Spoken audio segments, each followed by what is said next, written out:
我们接着来看阅读测验的题型。阅读测验分为文句理解、填空选择这2种题型。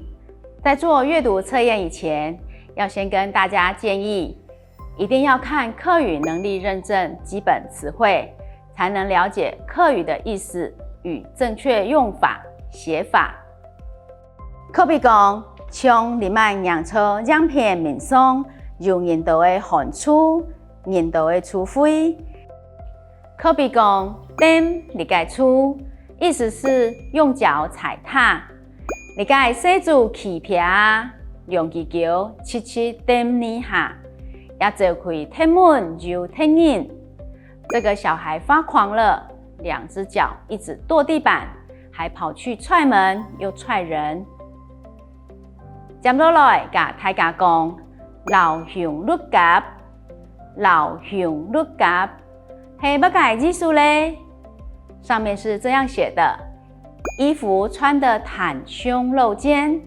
可比讲，贵老熊入夹打叉薄，养成人來長爛件踢3折。他袒胸露肩打赤膊，看见人来才赶紧拿衣穿。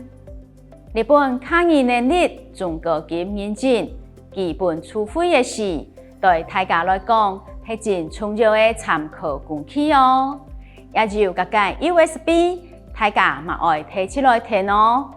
用聽 USB 來訓練人的聽力，聽你講來訓練人的口說能力。